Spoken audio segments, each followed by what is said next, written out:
حضرت عمر کا بیٹا مصر گیا، وہاں سے کمائی کر کے لایا، تجارت کرنے گیا، لاکھوں کا مال۔ کون سا باپ ہے دنیا میں جس کا بیٹا باہر سے پیسے لے کے آئے تو ابا تفصیل پوچھے کہ بیٹا کہاں سے کمائے، کہاں سے لایا، کتنے ملے، کیوں آئے؟ کون سا باپ تفصیل پوچھتا ہے؟ ابا تو کہتا لا صحیح اور تعریفیں کرتا ہے، میرا بیٹا بڑی کمائی کرتا ہے۔ کبھی پوچھا ہے اس سے کہ ڈیوٹی صحیح دیتا ہے کہ نہیں؟ کبھی پوچھا ہے کہ تو ایمانداری کی روزی لاتا ہے کہ حرام کی کماتا ہے؟ یہ باپ کی ذمہ داری ہے، یہ اماں کی ذمہ داری ہے۔ پھر کہتا ہے بیماری کیسے آ گئی، پریشانی کیسے آ گئی؟ تو نے کبھی سوال کیا اپنی اولاد سے؟ حضرت عمر فاروق رضی اللہ تعالیٰ عنہ کا بیٹا مصر سے پیسے کما کے لایا تو جناب عمر نے بلایا، فرمایا بیٹے اتنی تو تیرے پاس راس ہی نہیں تھی، تھوڑے سے تو پیسے لے کے گیا تھا، اتنی کمائی کیسے ہو گئی؟ اتنے تو پیسے نہیں تھے صاحب، کہاں سے کمائی لائے؟ اس نے کہا ابا جی وہ جو میرے چچا ہے نا مصر کے گورنر، آپ کے دوست، انہوں نے میری مدد کی ہے۔ فرمایا جتنے لوگ گئے تھے سب کی ہے مدد اس نے؟ کہا نہیں صرف میری کی۔ فرمایا تیری کیوں کی؟ تیری کیوں کی؟ کہا حضور آپ کے دوست ہیں۔ فرمایا چپ کر، حضور انہوں نے مجھے اتنے پیسے دیے، میں نے کاروبار میں ڈالے تو نفع آیا تو میں ان کی رقم دے کے۔ فرمایا خاموش ہو جا، باقی جتنے لوگ گئے تھے سب کی مدد کی اس نے؟ کہا نہیں حضور صرف میری کی۔ فرمایا اس نے تیری مدد نہیں کی، اس نے خلیفہ کے بیٹے کی مدد کی، اس لیے کہ وہ خلیفہ کو اپنے حق میں نرم کر سکے۔ فرمایا آدھا مال تیرا ہے، آدھا مال غنیمت کا ہے، مال خزانہ کا ہے، مسلمانوں کا ہے، اس لیے کہ تو جو وہاں سے مال کما کے لایا ہے وہ اپنے باپ کے خلیفہ ہونے کی وجہ سے کما کے لایا ہے، لہذا رکھ ادھر۔ یہاں کہتے ہیں کدھر سے آیا، کیسے آیا، کون سا حساب دیں، کیا کریں؟ او بھائی حضرت عمر رضی اللہ تعالیٰ عنہ کا اپنی اولاد کے بارے میں یہ رنگ ہے۔ ایک جنگ سے نا خوشبو آئی، خوشبو بڑی مہنگی ہوتی تھی، عرب میں خوشبو آج بھی بڑی مہنگی ہے، وہ زیادہ استعمال کرتے ہیں۔ میری باتوں کی سمجھ آ رہی ہے میرے بھائیوں؟ بڑی مہنگی خوشبو تھی۔ جب وہ خوشبو آئی تو حضرت عمر نے کہا، گھر میں پہلے پہنچی حضرت عمر کے، چونکہ زیادہ عورتیں استعمال کرتی تھی گھر کے اندر خوشبو، مرد بھی لگاتے تھے۔ حضرت عمر نے اپنی بیوی سے کہا، آپ کی زوجہ تو تھی وہ بڑی خوشبو کو پسند کرتی تھی۔ حضرت عمر نے اپنی زوجہ سے کہا کہ خوشبو لاؤ، میں نے ایک عورت کی ڈیوٹی لگائی ہے، وہ خوشبو تول کے نا تو بھائیسا برابر صحابہ میں بانٹ دے گی۔ تو آپ کی زوجہ کہنے لگی کسی بی بی کی ڈیوٹی لگانے کی کیا ضرورت تھی، میں جو موجود تھی میں بانٹ دیتی ہوں تول کے بھائیسا برابر۔ آپ نے فرمایا نہیں تو رہنے دے، وہ فلانی بی بی بانٹے گی۔ کہا حضور میں نے بھی بانٹنی ہے، میرے پہ کچھ شک ہے؟ آپ نے فرمایا نہیں تو تفصیل نہ پوچھ، تو خوشبو دے دے، کوئی اور بانٹے گی۔ خاتون خانہ تھی نا، کہنے لگی نہیں مجھے بھی آج آپ کو بتانا ہی پڑے گا کہ کوئی جو بانٹ سکتی ہے تو میں کیوں نہیں بانٹ سکتی؟ زوجہ کہتی عمر نے بات کی تو میری چیخیں نکل گئی۔ حضرت عمر فرمانے لگے جب تو خوشبو بانٹے گی نا تیرے ہاتھوں کو بھی لگے گی، تیرے دوپٹوں کو بھی لگ جائے گی۔ اگر رب کریم نے مجھ سے سوال پوچھا کہ عمر خوشبو تو مسلمانوں کی تھی، تیری بیوی کے دوپٹے کو کیوں لگ گئی، تو میں اللہ کے حضور کیا جواب دوں گا؟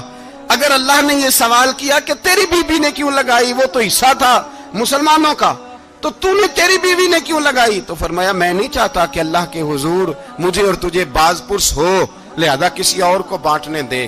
زوجہ روئی اور تڑپ کے کہنے لگی عمر مجھے لگتا ہے صبح قیامت بھی تیری بیوی ہونے کی وجہ سے اللہ مجھے جنت عطا فرما دے گا، تیری زوجہ ہونے کی برکت سے۔ بھائی یہ معیار رکھا، خدا کی قسم ایسا شخص تاریخ میں دوبارہ نہیں آیا۔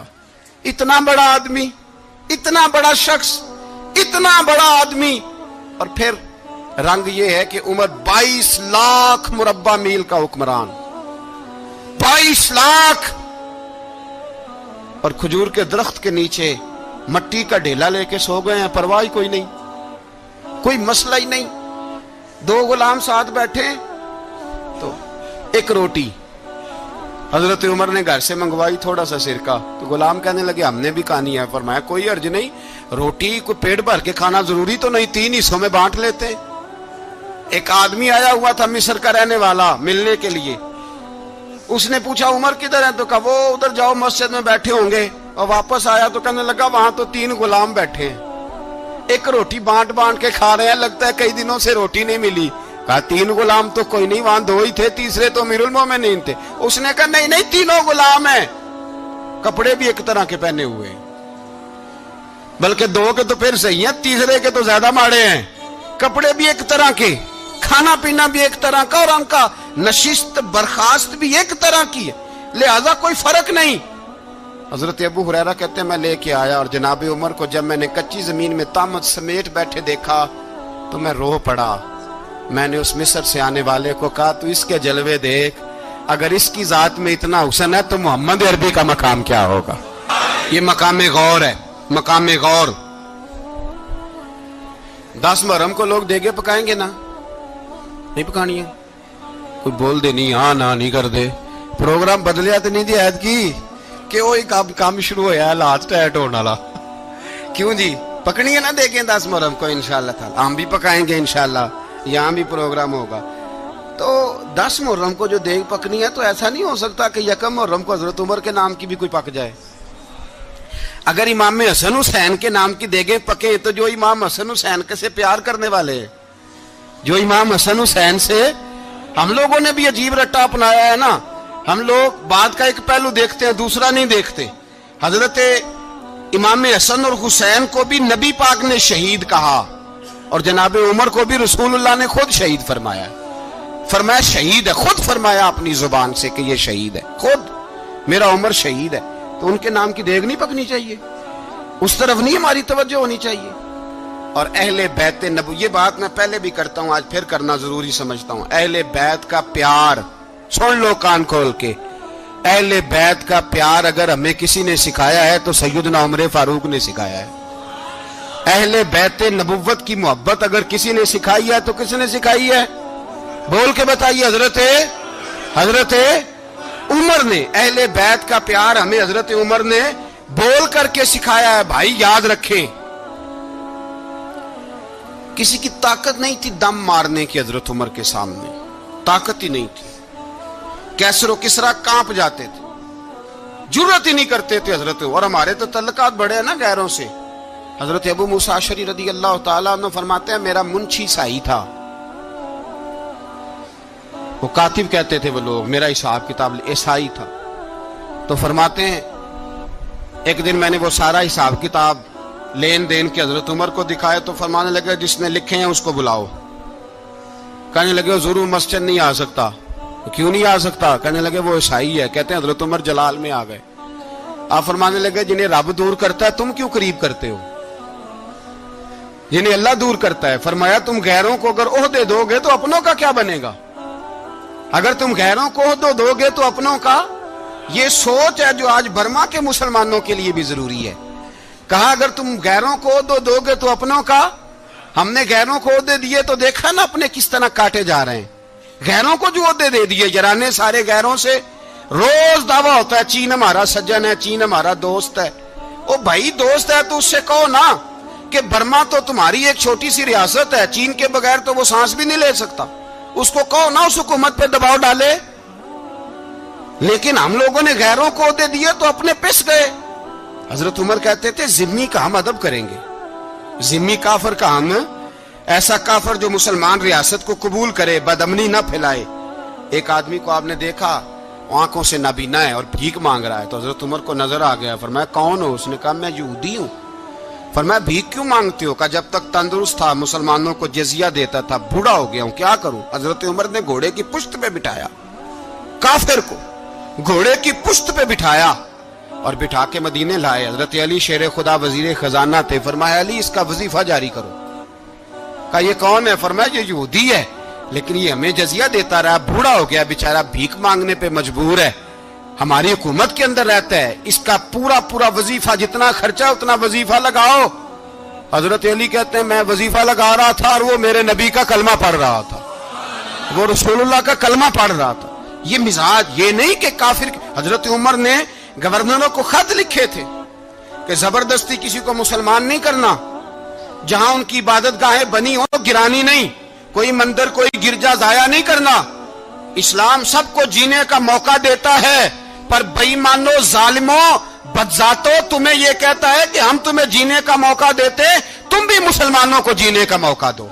یہ جہاں بستے ہیں، جہاں رہتے ہیں، انہیں وہاں جینے کا موقع دو، انہیں بھی اللہ اکبر کہنے کا موقع دو، انہیں بھی قرآن پڑھنے کا موقع دو، انہیں بھی رسول اللہ پر درود پڑھنے کا موقع دو۔ ہمارے ملک میں عیسائی اپنی مرضی سے کھلے عام تبلیغ کرتے ہیں، یہاں تو چینل چلائے ہیں عیسائیوں نے۔ کسی مذہبی جماعت نے کبھی جلوس نکالا ہے کہ عیسائیوں کا چینل بند کرو؟ بولے نکلا ہے کہ نہیں نکلا؟ کتنے ظلم کی بات ہے۔ ہم جب غیر کو اتنا تحفظ دیتے ہیں، اتنا تحفظ دیتے ہیں، ہم نے دیکھا ہے، مجھے 20 لوگوں نے عید پہ ٹیلی فون کیے کہ عیسائیوں کو قربانی کا گوشت دے لیں، مجبور ہیں جی، دروازے پہ آ گئے ہیں، ہمارے کام کاج کرتے ہیں۔ 20 لوگ، عام آدمی کے دل میں ان کا اتنا جذبہ ہے، وہ مسائل کا بیان کرنے ایک علیحدہ بات، لیکن ہمارے دل کافر کے حق میں بھی نرم ہو جاتے ہیں۔ تم کس قدر زیادہ بےایمان ہو، اور کفر کس قدر زیادہ ذلیل ہو گیا ہے کہ مسلمان کے حق میں نرم ہوتا ہی نہیں۔ اور اس سے بڑے ذلیل وہ ہیں جو ان ذلیلوں کے سپورٹر ہیں، وہ کسی عرب ملک کے حکمران ہو یا کسی اور جگہ کے، وہ بڑے ذلیل ہیں جو ان ذلیلوں کے سپورٹر ہیں، جو برما کی بچیوں کے قتل پر اپنی حکومتیں چمکا رہے ہیں، انہیں شرم نہیں آتی۔ اس قدر مسلمان تڑپا ہے، لیکن ان بے غیرتوں کو ذرا ہوش نہیں آئی، اور یہ ان کے کماش، ان کے دلال جو ہر جگہ ان کی سپورٹ کر کے اپنی حکومتیں قائم کرتے ہیں، بے ایمانوں کو پتہ نہیں کہ کب ان پر اللہ کا عذاب اترے گا اور کس طرح ان کے پرخشے اڑیں گے۔ تمہیں اپنی ذلت اور رسوائی نظر نہیں آ رہی کہ زمین کس طرح تمہارے لیے تنگ ہو گئی ہے؟ اس سے زیادہ اور تمہاری رسوائی کیا ہوگی؟ ڈرو اللہ سے، اور یہ تو دنیا کا عذاب ہے۔ ان بطش ربک لشدید، میرا رب کہتا ہے قیامت تو قائم ہونے دے، اتنا سخت تیرے رب کی پکڑ ہے، اتنی کسی دوسرے کی ہو سکتی؟ یاد رکھیں اور تھوڑا احتیاط کریں ہم سب لوگ بھی، جو ہم لوگ آدھی زبان بول کے بھی ان کی سپورٹ کرتے۔ اب شرم آنی چاہیے ہمیں ان حکومتوں کی سپورٹ کرتے جو مسلمانوں کی لاشوں کے اوپر حکومتیں قائم کرتے ہیں، شرم آنی چاہیے۔ بہرحال بات دور نکل جائے گی، اور میں اپنے مضمون پہ رہتا ہوں۔ اہل بیت کا پیار اگر سکھایا ہے تو جناب عمر نے سکھایا ہے رضی اللہ تعالی عنہ۔ امام حسن ملنے، آپ یقین کریں میں جب اس واقعہ کو پڑھتا ہوں تو میرا دل جھوم جاتا ہے۔ میں کہتا ہوں یار، ڈاڈا ہونا اپنی جگہ پہ، عشق ہونا اپنی جگہ پہ، انسان کا باوقار ہونا اپنی جگہ، جہاں کھڑے ہونا تھا وہاں یہ کھڑے ہوتے تھے، اور جہاں جھکنا تھا وہاں یہ ان لوگوں میں اقبال نے کہا تھا تیری نگاہ ناز سے دونوں مراد پا گئے، عقل غیاب و جستجو، عشق حضور و اضطراب۔ جہاں اگر آیا ہے سامنے کیسر و کسرا تو عمر جیسا دلیر کوئی نہیں، اگر سامنے آیا ایران کا بادشاہ تو عمر جیسا تگڑا کوئی نہیں، اگر آیا ہے سامنے غسان کا بادشاہ تو عمر جیسا عادل کوئی نہیں، لیکن اگر علی کا بیٹا آیا ہے، اگر فاطمہ کے لال پارے آئے ہیں، تو پھر فاروق اعظم سے جیسا محب کوئی نہیں، پھر ان سے جیسا پیار کرنے والا کوئی نہیں۔ اندر بیٹھے ہیں جناب عمر، اندر تنہائی میں کچھ وزیروں سے گفتگو ہو رہی ہے، میٹنگیں جاری ہیں۔ آپ کے بیٹے ملنے آئے جناب عبداللہ ابن عمر، ابا جی ملنا ہے، بات ٹھہرو، بات کر رہا ہوں، کوئی نہ اندر آئے۔ صاحبزادہ باہر کھڑا ہے، تھوڑی دیر گزری تو امام حسن بھی آ گئے۔ کون آئے؟ آپ کو جو ملے گا امام صاحب کا نام لینے سے، وہ سردار ہیں جنتیوں۔ کون آئے؟ سارے بولیے، امام حسن، تیری نسل پاک میں ہے بچہ بچہ نور کا، تو ہے نے نور تیرا سب گھرانہ۔ امام حسن آئے تو حضرت عبداللہ ابن عمر کو دروازے پہ کھڑے دیکھا، کہا امیر المومنین کہاں ہیں؟ کہنے لگے حضرت عمر کے بیٹے۔ کہنے لگے وہ اندر بیٹھے، کچھ میٹنگ ہو رہی ہے، اور انہوں نے کہا کوئی اندر نہ آئے، لیکن آپ جانا چاہیں تو چلے جائیں، آپ جانا چاہیں تو، تیری نسل پاک میں ہے بچہ بچہ نور، آپ جانا چاہیں تو چلے جائیں۔ تو انہوں نے کہا جب آپ باہر کھڑے ہیں تو مجھے کوئی اتنا ضروری کام نہیں، اور ابھی زور کی نماز تھوڑی دیر میں ہوگی، میں مسجد میں مل لوں گا امیر المومنین سے۔ یہ بات کہہ کے امام حسن چلے گئے۔ یار اتنی بڑی بات نہیں تھی، اتنی بڑی بات نہیں تھی۔ تو میرے استادوں کا بیٹا بھی آیا تو کہا ٹھیک ہے جی وہ سوئے ہوئے ہیں، تو کوئی غرض نہیں یار، میں ٹھہر کے آ جاؤں گا، کوئی بڑی بات نہیں تھی، دیکھا جائے تو بڑی بات نہیں تھی، پر بات بہت بڑی تھی، اس لیے کہ یہ خالی حسن نہیں، یہ حسن ابن علی ہے، یہ حضرت فاطمہ کے لخت جگر، حضرت عمر باہر نکلے, عبداللہ ابن عمر سے پوچھا کوئی آیا تو نہیں؟ تو کہا حضور امام حسن آئے تھے. تو کہا پھر شہزادے کو اندر کیوں نہیں بھیجا؟ کہا میں نے کہا تھا. وہ کہنے لگے اگر امیر المومنین مصروف ہیں تو میں ظہر میں مل لوں گا. حضرت عمر رونے لگے, فرمایا بیٹے تو نے اچھا نہیں کیا. پھر مسجد نہیں گئے, سیدھے امام حسن کے دروازے دستک دی. امام حسن باہر آئے, کہا شہزادے آئے تھے تو ملے کیوں نہیں؟ تو امام حسن کہنے لگے حضور آپ کا اپنا بیٹا دروازے پہ کھڑا تھا, آپ کا اپنا بیٹا دروازے پہ کھڑا تھا, اور منع بھی کیا تھا آپ نے تو میں زور میں مل لیتا. حضرت امام حسن فرماتے جوش جذبات میں جناب عمر نے سر سے پگڑی اتار دی, جوش جذبات میں. کہنے لگے حسن میرے بیٹے کا اور آپ کا کیا مقابلہ؟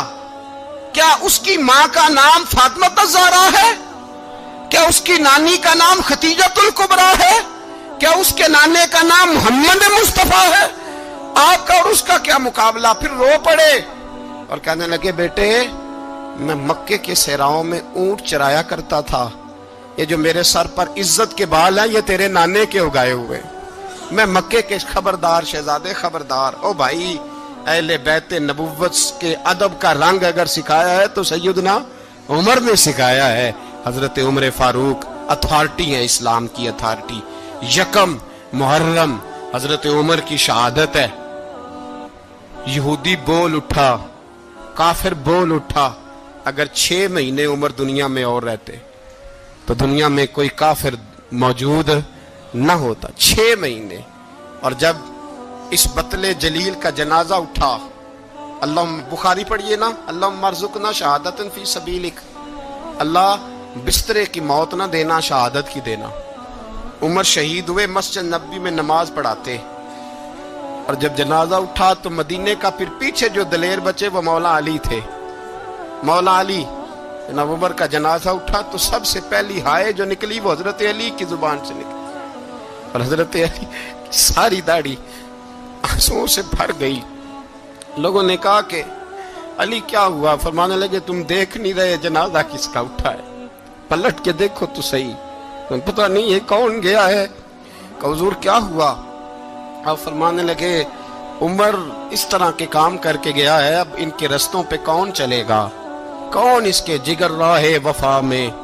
میں نقش ایسے چھوڑ آیا ہوں, میں جس منزل سے گزرا ہوں وہ اب تک یاد کرتی ہے.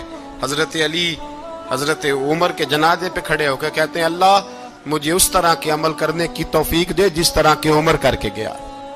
میرے بھائی بطل عزیز, بطل حریت حضرت عمر رضی اللہ تعالیٰ عنہ جو اپنی زندگی انقلاب والی گزار کے گئے. عمر جب دنیا سے گئے تو 80 دینار کا قرضہ تھا, 22 لاکھ مربع میل کا حکمران, اور اپنے بیٹے سے کہنے لگے بیٹے کوشش کرنا تیرے خاندان والے مل کے میرا قرضہ اتار دے, میری قبر پہ بوجھ نہ رہے, اور اگر خاندان والے مدد نہ کریں تو میرے دوستوں سے بات کرنا, وہ مدد نہ کریں تو پھر علی سے بات کرنا. ان کا پیار آپس میں اتنا, اور تو اختلاف ثابت کر رہا. 80 دینار کا قرضہ چھوڑ کر حضرت عمر دنیا سے گئے, اور جاتی دفعہ کہہ گئے میرے بعد میرے بچوں کو حکومت کے مشورے میں بھی شامل نہ کرنا, حکومت کے مشورے میں بھی میری اولاد شامل نہ ہو. اتنا بڑا شخص اتنا بڑا رنگ دے کے یکم محرم کو جب عمر فاروق کا وصال ہوا تو بیٹے سے کہنے لگے اماں عائشہ سے جا کے کہو میرا بھی نبی پاک کے روزے میں دفن ہونے کو دل کرتا ہے. ایک قبر کی جگہ ہے اماں جی نے اپنے لیے رکھی ہے, بخاری ہے بخاری. حضرت عائشہ کے پاس صاحبزادے گئے, کہنے لگے اماں جی عمر کو زخم لگ گیا ہے, حالت بڑی پریشانی والی ہے. وہ کہتے ہیں اگر اماں اجازت دیں. سید عائشہ رو پڑی, فرمانے لگی کہ وہ اپنی قبر کی جگہ تو نہیں نہ کسی کو دیتا, پر عمر نے کمال ہی بڑا کیا. اسے کہو جاؤ گنبد خضرا میں قیامت تک جو مصطفیٰ پہ اور ابو بکر پہ سلام پڑے گا وہ تجھ پہ بھی سلام پڑھ کے جائے گا. جاؤ میں نے جگہ دی. اور اگر آپ نے ابھی تک ہمارا چینل سبسکرائب نہیں کیا تو فوراً سبسکرائب کیجئے, ساتھ ہی بیل آئیکن پر کلک کریں تاکہ مزید آنے والی ویڈیو ہیں وہ آپ کو وقت پر ملتی رہیں. اللہ حافظ.